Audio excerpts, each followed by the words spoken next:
Starting के scene में कुत्तों को वेरियस एक्सपेरिमेंट से गुजरते हुए दिखाया गया है, जो जाहिर तौर पर हमेशा लीगल नहीं होते।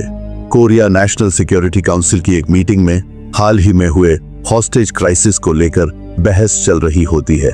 सिचुएशन तब और खराब हो जाती है जब हेड ऑफ डिपार्टमेंट प्रेसिडेंट के लिए चुनाव लड़ने का मन बना लेते हैं। उनके असिस्टेंट जोंग जुआन सुझाव देते हैं कि आतंकवादियों की उकसाने वाली हरकतों के सामने झुकना नहीं चाहिए और उनसे किसी भी तरह की बातचीत से इनकार कर देना चाहिए, जिससे वहां मौजूद लोग नाराज हो जाते हैं। हालांकि प्रेसिडेंट के पद के उम्मीदवार उनके इस कदम को अप्रिशिएट हैं और उन्हें बोनस देते हैं, यह जानते हुए कि जोंग जुआन अपनी बेटी को अकेले पाल रहे हैं क्योंकि उनकी पत्नी का निधन हो चुका है और उनकी बेटी विदेश में पढ़ाई करने का सपना देखती है। बाद में जोंग जुआन और उनकी बेटी अपने सामान पैक कर रहे होते हैं।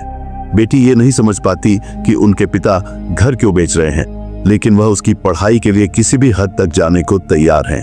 वह अपनी पत्नी की किताब बेटी के बैग में देखते हैं, लेकिन बेटी कहती है कि उसे बेहतर पता है कि उसे आगे क्या चाहिए होगा। वे एयरपोर्ट की ओर निकलते हैं, लेकिन बीच में एक गैस स्टेशन पर रुकते हैं। वहां का एम्प्लॉई कार्ड लेने से इनकार कर केवल कैश की मांग करता है, जिससे जोंग जुआन नाराज हो जाते हैं और बिना पैसे दिए ही चले जाते हैं। उसी समय एयरपोर्ट पर एथलीट उरा और उनकी मैनेजर मी रन पासपोर्ट की डेट रिन्यूअल न होने को लेकर बहस कर रही होती है। तभी एक बुजुर्ग महिला उरा को अपनी भतीजी समझकर पास आती है। दोनों दोस्त समझ जाती हैं कि महिला को भूलने की बीमारी डिमेंशिया है और सिचुएशन को संभालने की कोशिश करती है, लेकिन तभी महिला का पति आता है और उसे बस में बैठाकर ले जाता है। इसके बाद वे घर लौटने का फैसला करती हैं। इस बीच एयरपोर्ट के आसपास घना कोहरा छा जाता है।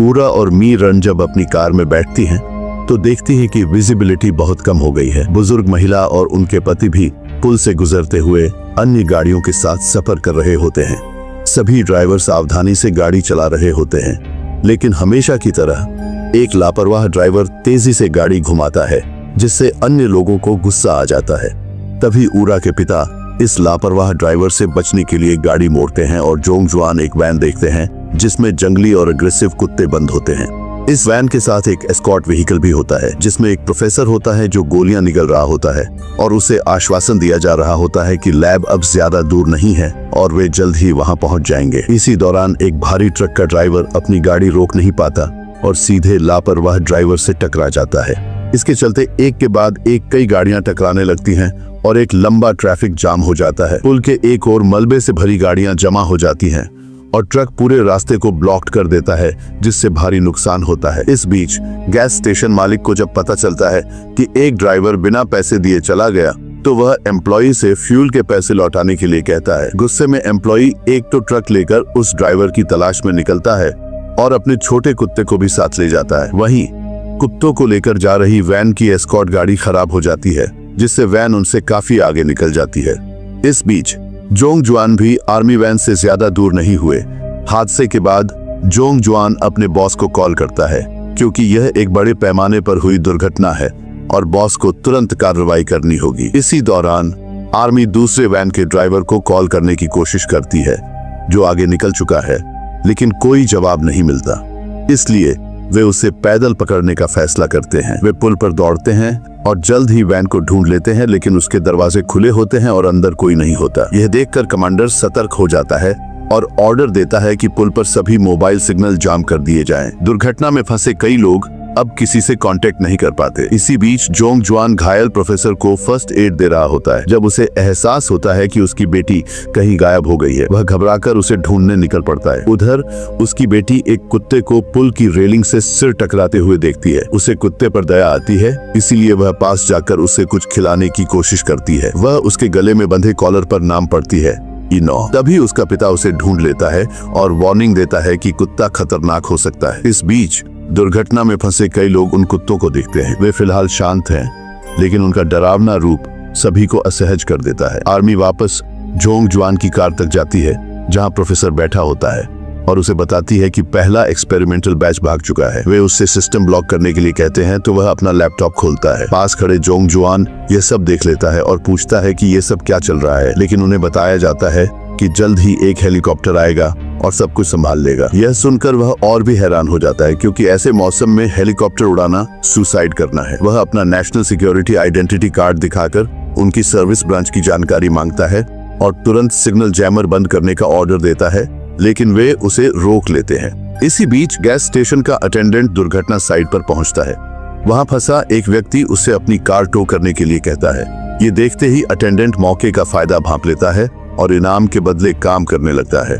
जोंग जुआन प्रोफेसर को धमकाकर खुद को छुड़ाने की कोशिश करता है, लेकिन साइंटिस्ट बेखौफ रहता है। उसका मानना है कि अगर कुछ गलत हुआ तो वे सभी मारे जाएंगे। वह सिस्टम को एक्टिव करता है और प्रोजेक्ट साइलेंस शुरू करने का ऑर्डर देता है। जैसे ही कुत्ते कोड को पहचानते हैं, वे वैन की ओर इकट्ठा होने लगते हैं, लेकिन तभी उनमें से एक E9 अचानक रुक जाता है, जो प्रोफेसर को हैरान कर देता है। बाकी कुत्ते पहले ही वैन की ओर भाग चुके हैं, लेकिन E9 पीछे हटने की जल्दी में नहीं है।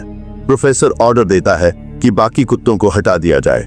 उसी समय एक आर्मी हेलीकॉप्टर पुल के ऊपर आ जाता है और वैन पर एक पिंजरा उतारता है। कुछ सोल्जर उसे सिक्योर करने के लिए दौड़ते हैं। जोंग जुआन फिर से प्रोफेसर से पूछता है कि यह सब क्या हो रहा है, लेकिन साइंटिस्ट उसे सलाह देता है कि वह अपने बॉस से प्रोजेक्ट साइलेंस के बारे में पूछे। जोंग जुआन एक बार फिर जैमर को बंद करने की मांग करता है ताकि वह अपने बॉस से कांटेक्ट कर सके। इसी दौरान प्रोफेसर को अचानक भौंकने की आवाज सुनाई देती है। वह देखता है कि अटेंडेंट का छोटा कुत्ता जूडी वहां आ गया है। अटेंडेंट उसे पकड़ने की कोशिश करता है, लेकिन सोल्जर ने अटेंडेंट को पकड़ लिया, जिससे वह मौके पर पहुंचने से रोक दिया गया। प्रोफेसर ऑर्डर देता है कि छोटे कुत्ते को हटा दिया जाए और साथ ही वह E9 को बुलाने की कोशिश करता है ताकि वह वैन के पास आ जाए। हालांकि तभी पिंजरा पहले ही जमीन से ऊपर उठने लगता है। इसी बीच एक सोल्जर को कुत्ते E9 का लापता कंट्रोल चिप मिल जाता है। उसी मोमेंट E9 हेलीकॉप्टर के कॉकपिट में घुसकर पायलट को मार डालता है। हेलीकॉप्टर तेजी से डगमगाने लगता है, जिससे पिंजरा टूटकर नीचे गिर जाता है और पुल पर टकराकर खुल जाता है, जिससे सभी कुत्ते बाहर आ जाते हैं। लोग डर के मारे देखते हैं कि हेलीकॉप्टर गिरते हुए पुल के सस्पेंशन केबल्स को काट देता है। प्रोफेसर का लैपटॉप दिखाता है कि अब कुत्तों को कंट्रोल करना इम्पॉसिबल हो गया है और जोंग जुआन दहशत में देखता है कि उनकी संख्या 116 है। 1 मिनट बाद वैन के दरवाजे खुलते हैं और कुत्ते बाहर निकलकर सामने आने वाले किसी भी व्यक्ति को फाड़ने लगते हैं। उनमें से एक प्रोफेसर पर हमला कर देता है, लेकिन जोंग वान किसी तरह उसे बचाने में कामयाब होता है और साइंटिस्ट को एक कार में धक्का दे देता है। फिर वह अपनी बेटी को ढूंढने के लिए भागता है। तभी अटेंडेंट अपने छोटे कुत्ते जूडी के साथ वहां पहुंचता है। वे एक बड़े लड़ाकू कुत्ते को अपने सामने खड़ा देखते हैं। जोंग वान को एहसास होता है कि कुत्ता हमला करने वाला है और सभी को भागने के लिए चिल्लाता है। ऊरा और मीरान, जो इस हमले के गवाह बनते हैं, खुद को बचाने के लिए तैयार हो जाती है। गोल्फर ऊरा अपनी क्लब उठाती है और पहले हमले को रोकते हुए किसी तरह बचकर भाग जाती है और अपनी दोस्त को भी साथ ले जाती है। दहशत फैल जाती है। लोग भागने की कोशिश करते हैं, लेकिन दुर्घटनाग्रस्त गाड़ियों के ढेर के कारण वे निकल नहीं पाते। कई लोग इन भयानक जानवरों का शिकार बन जाते हैं, जिनमें कुछ सोल्जर भी शामिल होते हैं। अटेंडेंट, जो अपनी कुत्ते जूडी को पकड़े होता है, एक कार में छिपने की कोशिश करता है, लेकिन अंदर पहले से ही एक खतरनाक कुत्ता होता है, जिससे वह फिर से भागने पर मजबूर हो जाता है। इस बीच जोंग वान और उसकी बेटी एक कार में कूद जाते हैं। वह इंजन स्टार्ट करता है और निकलने को तैयार होता है, लेकिन उसकी बेटी अटेंडेंट को देख लेती है और अपने पिता से उसे बचाने की रिक्वेस्ट करती है। जोंग वान देखता है कि अटेंडेंट पर एक कुत्ता झपटने ही वाला है। वह तुरंत कार का ट्रंक खोल देता है और अटेंडेंट उसमें कूद जाता है। जोंग वान तेजी से गाड़ी दौड़ाता है। दूसरी ओर ऊरा और मीरान किसी तरह उस बस तक पहुंचते हैं जहां बुजुर्ग कपल बैठे होते हैं और वे उसमें चढ़ जाती हैं। जोंग वान खुली सड़क पर तेजी से कार चलाता है, लेकिन फिर उसे आगे आग की लपटें दिखाई देती हैं, जो तेजी से बाकी के गाड़ियों तक फैल रही होती है, जिससे पुल से निकलना नामुमकिन हो जाता है। अटेंडेंट गुस्से में सबको कोसता है और जोंग वान से ड्राइव करने के लिए कहता है, लेकिन वह इम्पॉसिबल है। तभी एक कुत्ता विंडशील्ड पर कूद जाता है। इसी बीच जोंग वान का बॉस इस सिचुएशन के बारे में जान जाता है और हल निकालने के तरीके तलाशता है। हेलीकॉप्टर उड़ नहीं सकते, नावें मदद नहीं कर सकती, क्योंकि पुल समुद्र तल से काफी ऊपर है। इसके अलावा उसे मिल रही इनकंसिस्टेंट रिपोर्ट्स में बार बार कुत्तों का जिक्र किया जा रहा है, जिससे वह सिचुएशन को समझ नहीं पाता। रिपोर्टर प्रेसिडेंट के पद के उम्मीदवार से जवाब मांगते हैं, लेकिन वह इस प्रॉब्लम पर चुप रहता है और बस इतना कहता है कि इसे जल्द से जल्द सुलझा लिया जाएगा। उधर कार के अंदर मौजूद लोग देखते हैं कि कुत्ता, जो उन तक पहुंच नहीं सकता, तो वहां से चला जाता है। जोंग वान बेहोश प्रोफेसर को होश में लाने की कोशिश करता है। जब प्रोफेसर होश में आता है तो वह कबूल करता है कि वह मूल रूप से रेस्क्यू डॉग्स एडवांस कर रहा था, लेकिन आर्मी ने उन्हें किलर डॉग्स में बदलने का फैसला कर लिया। उसी समय प्रेसिडेंट पद के उम्मीदवार को सूचना मिलती है कि आर्मी ने इन कुत्तों को कस्टमाइज करने की कोशिश की थी। आर्मी ने इन कुत्तों को आतंकवाद रोधी कैंपेन्स के लिए ट्रेंड करने की प्लान बनाई थी, लेकिन यह प्रोजेक्ट बंद कर दिया गया था। सभी सैंपल्स को नष्ट किया जाना था, लेकिन वे ट्रांसपोर्ट के दौरान भाग निकले और अब दुर्घटना के बचे हुए लोगों को टेरराइज कर रहे हैं। जोंगवान एक बार फिर अपने बॉस को कॉल करता है और इस बार कनेक्शन हो जाता है। बॉस उसे तुरंत पुल से निकलने का ऑर्डर देता है क्योंकि फंसे हुए वाहनों में से एक टैंकर टॉक्सिक गैस लिए हुए है। वह बताता है कि उसे खुद अभी प्रोजेक्ट साइलेंस के बारे में पता चला है और उसे इस बारे में किसी को भी कुछ न बताने का ऑर्डर देता है। जब यह सब खत्म हो जाएगा तो वह टॉप ऑफिशियल्स तक जाकर जिम्मेदार लोगों को सजा दिलवाएगा। तभी एक बड़ा धमाका होता है और टॉक्सिक गैस पूरे पुल पर फैलने लगती है। बस ड्राइवर दुर्घटना में बचे लोगों को इकट्ठा करने का सिग्नल देता है। जोंगवान यह देखते ही अपनी बेटी से कहता है कि वह एक कपड़े से अपनी नाक और मुंह ढक ले और सभी को उसका ध्यान रखने के लिए कहता है। जब उसकी बेटी और अटेंडेंट बच निकलते हैं तो जोंगवान अपने बॉस से रिक्वेस्ट करता है कि वह पुल पर रेस्क्यू टीम भेजे, क्योंकि सस्पेंशन केबल्स अब गिरने की कगार पर है। और यही होता है, केबल्स टूटने लगते हैं। इस बीच जोंगवान, प्रोफेसर, अटेंडेंट और मीरान किसी तरह बस में चढ़ जाते हैं। ड्राइवर तेजी से आग से दूर बची खुची साफ सड़क पर बस भगाता है, लेकिन पूरा पुल ढहने लगता है। कार्स नदी में गिरती हैं और बाकी गाड़ियां एक दूसरे से टकराकर एक बड़ा बैरिकेड बना लेती हैं।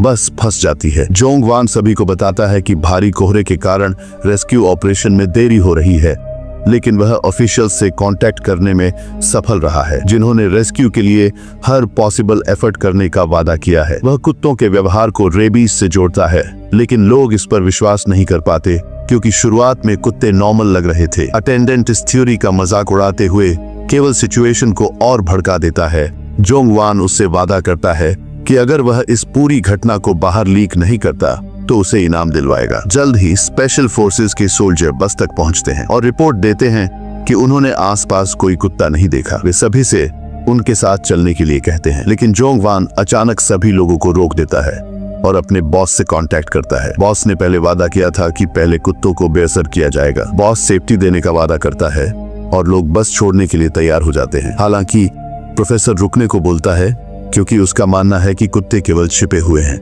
जोंगवान उसे जबरदस्ती बाहर ले आता है क्योंकि वह अपकमिंग इन्वेस्टिगेशन के लिए एक इम्पोर्टेंट विटनेस है। वे शहर की ओर बढ़ते हैं। जब प्रोफेसर लैपटॉप खोजने के लिए मदद मांगता है, वही लैपटॉप जिससे वह कुत्तों को कंट्रोल कर रहा था, तभी अलग अलग दिशाओं से कार्स के हॉर्न बजने लगते हैं। स्पेशल फोर्सेस के सोल्जर कार्स की जांच में लग जाते हैं, लेकिन तभी कुत्ते उन पर हमला कर देते हैं। कुछ ही मिनटों में कई सोल्जर मारे जाते हैं। जोंगवान किसी तरह अपनी बेटी को सेफ प्लेस पर ले जाता है। इस बीच जोंगवान का बॉस यह सुनकर चौंक जाता है कि स्पेशल फोर्सेस से कांटेक्ट पूरी तरह कट चुका है। जोंगवान लौटता है। जोंगवान अपनी बेटी को सेफ्टी के लिए बस में भेजता है, फिर खोए हुए रेडियो को ढूंढने के लिए वापस जाता है। वह ये ट्रेजेडी के सीन को देखकर अपनी बेटी की खोई हुई किताब पाता है जो उसकी माँ ने लिखी थी। इस बीच उसकी बेटी हॉस्पिटल के अंतिम फुटेज को देख रही होती है जब वह प्रोफेसर की आवाज सुनती है। प्रोफेसर भी बस तक पहुंच चुका होता है और शांति से मरना चाहता है। इसी दौरान जोंगवान को कुछ और बचे हुए लोग एक छोटी वैन में छिपे हुए मिलते हैं। वह उन्हें सुझाव देता है कि वे रेस्क्यू टीम पर निर्भर रहने के बजाय खुद ही बचने का कोई तरीका खोजें। प्रोफेसर लड़की को समझाने की कोशिश करता है कि कुत्तों को धोखा देना इम्पॉसिबल है।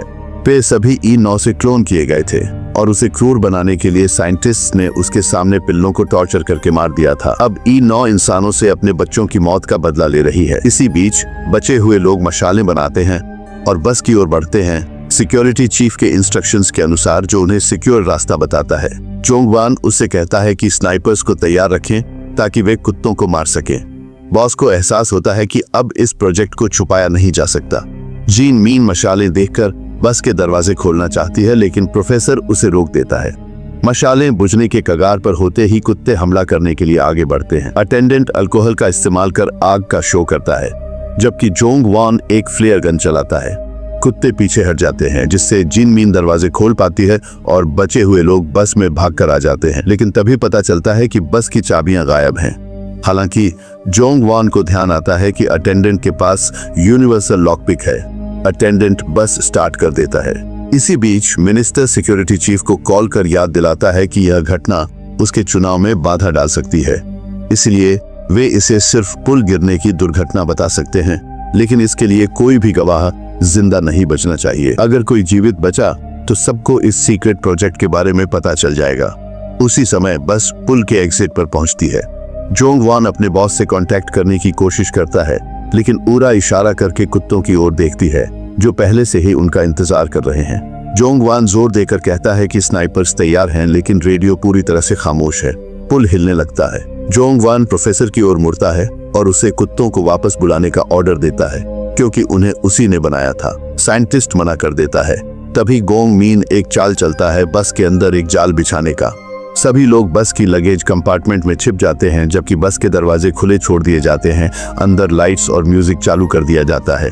उसी समय बुजुर्ग महिला अपनी चोटों के कारण दम तोड़ देती है और उसका पति उसके शरीर के पास बैठा रो रहा होता है। कुत्ते बस के अंदर दाखिल होते हैं और दरवाजे झटके से बंद हो जाते हैं।